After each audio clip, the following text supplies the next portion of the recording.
Приветствую всех на канале Сад Огород своими руками. В этом видео расскажу о том, почему отваливаются завязи огурчиков на огурцах. Давайте проследим на примере завязи огурчика. Вот появилась завязь на самоопыляющихся огурцах. Я думаю, все вы такое видели. Будущий цветочек, будущий плод. Так вот, два пути развития у вот этой завязи. Первое — укрупнение, и второе — пожелтение и отваливание.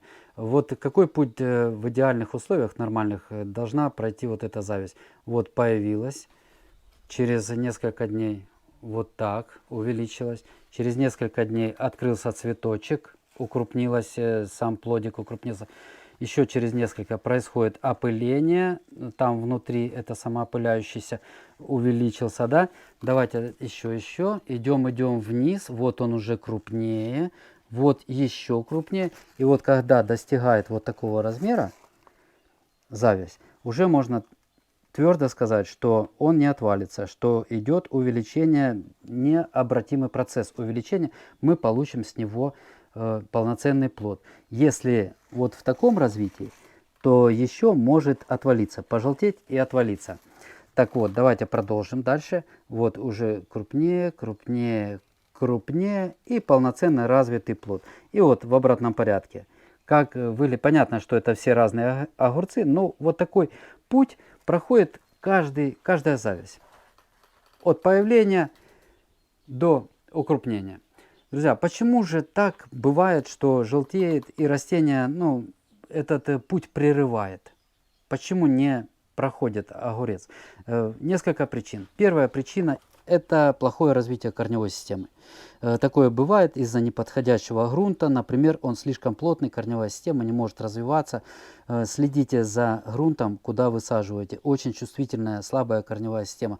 Ей нужно в таком случае помочь провести стимуляцию, полив каким-либо укореняющим средством типа радифарма, фертирута, корневина.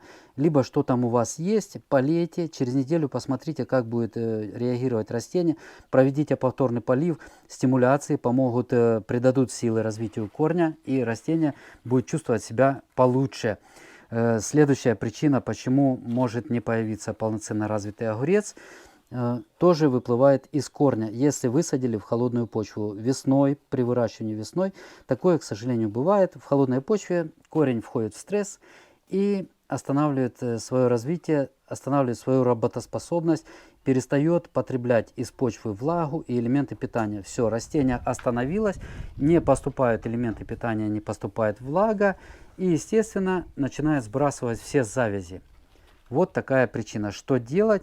Ну, что делать? Тогда хотя бы проведите листовую подкормку удобрением, предназначенным для листовых подкормок типа Плантафола, формула 20-20-20. Подкормите по листу, и это даст возможность растению передержаться некоторое время, пока не прогреется грунт и не восстановит свою работоспособность корневая система. Это очень важно. Проведите такую листовую подкормочку. Следующая причина, почему могут отваливаться зачатки огурчиков, это недостаток солнца. В весеннем выращивании такое бывает. Часто небо пасмурное, солнца не хватает, а огурец — это теплолюбивое растение. В таком случае, друзья, тут практически ничего не сделаешь. Нужно ждать, пока не появится больше солнца.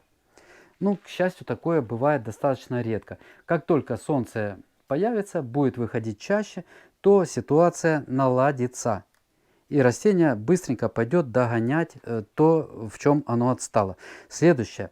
Если почва теплая, корень развит нормально, воздух вокруг растений нормальный, но растения не развиваются, они замерли в одной паре, то вполне возможно, что у вас пустая почва.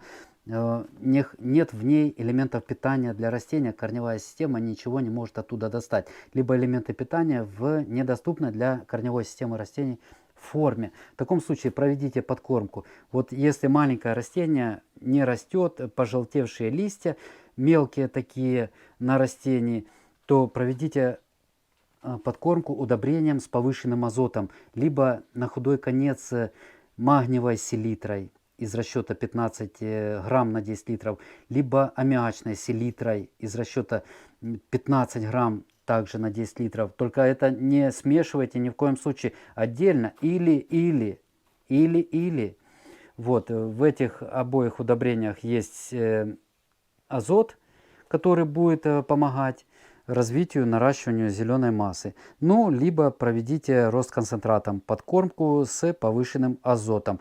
Это наиболее подходящий вариант. Почему? Потому что вот в этом рост концентрате с такой формулой есть и азот, повышенная составляющая, и фосфор, и калий, и плюс гумат калия. Гумат калия – это природный хелатор, точнее гумат, который поможет даже труднодоступные для растения элементы, которые есть в почве, переработать таким образом, что корневая система начнет их более легко потреблять. Вот такая подкормка, друзья, каким-либо из этих удобрений существенно поможет вам нарастить листостеблевую массу. Огурец очень отзывчив на азотные подкормки. Следующее, почему может не наполняться корневая огурочек, маленький огуречек, это нехватка микроэлементов. В таком случае все просто. Проводим листовую обработку набором микроэлементов. Множество различных наборов микроэлементов, миксы, желательно миксами, чтобы там были все микроэлементы, и железо, и бор, и цинк, и медь. Ну, они в маленьких количествах нужны растениям, но они очень нужны. Отсутствие либо острый дефицит какого-либо из них может существенно нарушить процессы обмена веществ в самих растениях. Следующая причина – недостаток влаги. Вот это одна из таких часто встречающихся причин. Почему? Потому что, вот, предположим, в теплице жарко. Смотрите, какая большая листовая поверхность у огурца. Она не просто так, она нужна растению для того, чтобы в жаркую погоду начинать испарять со своей поверхности влагу, таким образом остывать. Остывать для того, чтобы не нарушались процессы обмена веществ в листьях. Тут проходят постоянно процессы. И вот когда перегревается растение, если перегревается, оно начинает больше влаги испарять, таким образом стараясь охладиться хотя бы на несколько градусов. И вот вся влага с почвы, которую берет корневая система, выходит отсюда хух-хух-хух, как насос. И в огурчик уже по остаточному принципу идет. Может не хватить для наполнения огурца. Все будет сначала идти со стебля вот сюда. И только потом некоторая часть зайдет. А огурец состоит на 95% из влаги. Вот представьте себе, один день, второй день все уходит небольшое количество влаги из почвы в лист, а сюда не заходит. Все, он пожелтел, он отвалился. Поэтому, друзья, всегда наблюдайте, следите, чтобы было достаточное количество влаги. Очень влаголюбивое растение. Чтобы не испарялось меньше впустую, промульчируйте. Вот так вот накройте. Накройте. Все, почва постоянно будет влажная. Не мокрая, но влажная.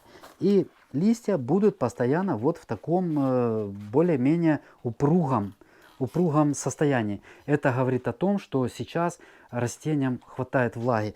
Ну и результат, мы же можем видеть результат сразу, что огурец никакой по всей вот этой цепочке, если мы проследим, все огурчики у нас наполняются даже без удаления первых пазух. Две первые мы удалили еще на рассаде, остальные мы не удаляем. Все растения вытягивают. Созданы идеальные условия по корневой системе. Видите, высадка была в пакеты, теплая плодородная почва, температурный режим создается.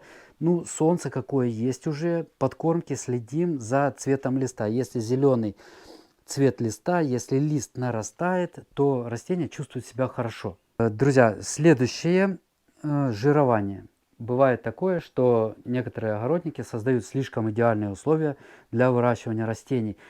Лист у нас крупный. Видите какой? Ну, такой метр растения, даже нету метра, достаточно крупный. Так вот, бывает такое, что при таком развитии растения, при таком росте, лист еще в 2 раза больше, а стебель в 2 раза толще. У нас стебель тоже не худой, однако он в балансе.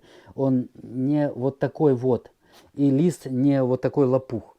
А если пережировали, перекормили азотом, и растение пошло в развитие, наращивание зеленой массы, вместо того, чтобы развивать генеративные органы, плоды, вот это генеративные органы, это органы размножения, тут семена, которыми он потом хочет размножаться. А зачем? Зачем наращивать семена, если у него все хорошо, если он чувствует себя хорошо? Он чувствует себя бессмертным.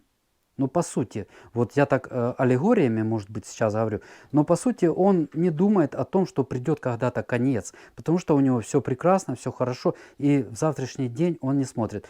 Что в таком случае делать? Как его чуть-чуть спустить с небес на землю, условно говоря? Очень просто. В ночное время, пару ночей, понизьте температуру. Ну, например, не закрывайте двери на ночь. Пусть температура 12-14 градусов. Какая сейчас у вас ночью? Ну, не 5-6, конечно, но 12-14 можно снизить температуру. Вот за пару ночей он поймет, что такое стресс. Растение само на своем природном уровне поймет, что такое стресс. И чуть-чуть уже задумается. Пересушите пару раз. Пересушите вот так, чтобы лист чуть-чуть опустился. Тоже это своеобразный стресс. И вот так пару-тройку дней сделайте и посмотрите, как он кинется в увеличение. Потому что часто так бывает. Растет хорошая ботва такая, но не вяжутся огурцы или они мелкие. Устройте стресс растениям, как я сказал. Ну, еще можно подкормить безазотными удобрениями. Полностью исключить в таком случае азотные удобрения. И включить безазотные типа монофосфата калия 15-20 грамм на 10 литров воды, провести такую подкормку. На этом видео закончу. Всем желаю хороших урожаев, крепкого здоровья, мирного неба над головой. До свидания, до новых встреч.